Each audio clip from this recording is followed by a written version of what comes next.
Добар ден, почитувани граѓани на убавото Кавадарци. Градот прочуен по грозјето и виното. Па нашата власт си дозволи да умираат луѓе во 21 век.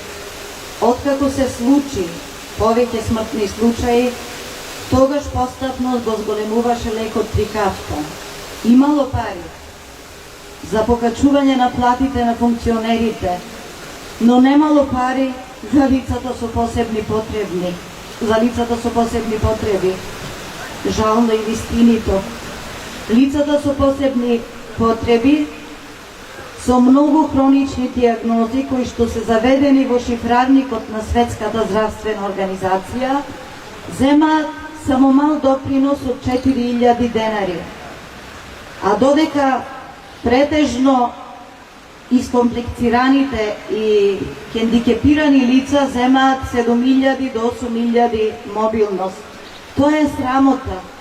Тоа е греота за такви лица каде што треба секојдневно да се грижи еден член од семејството.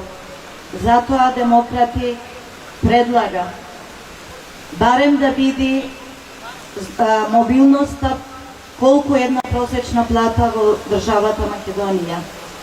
Немало пари за болните со инсулин. Требало да си купуваат сами ленти, сами игли.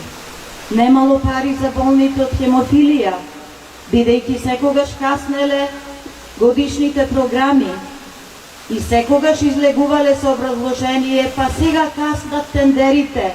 Вие морате да причекате, стрпете се, сега ќе стигнат вашите лекови. Смешно и иронично. Како болеста да треба да ја довикуваме и да ја пречекуваме и да знаеме во кој ден ќе дојде.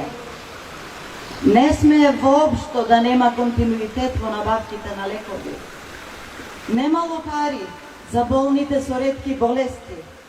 Нашата држава си дозволи да умираат во 21 век пациенти.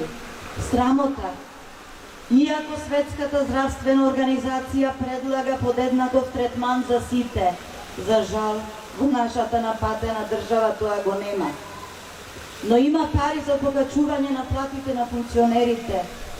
Каков срам и каков резил. Каква е поддршката на хендикепераните во оваа држава? Никаква.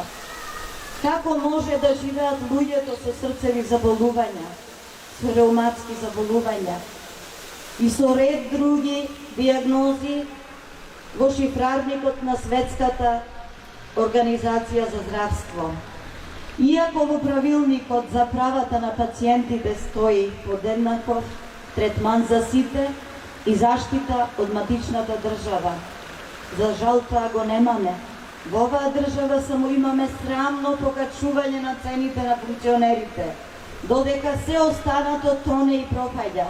Нашето примарно, секундарно и терциерно здравство веќе стои на стаклени нозе.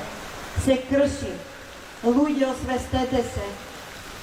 Дел по дел ние умираме секојдневно, тонеме во бездна, безизлезно. За жал нашите доктори немаат со што да работат, немаат диагностика, немаат реагенси и се друго останато.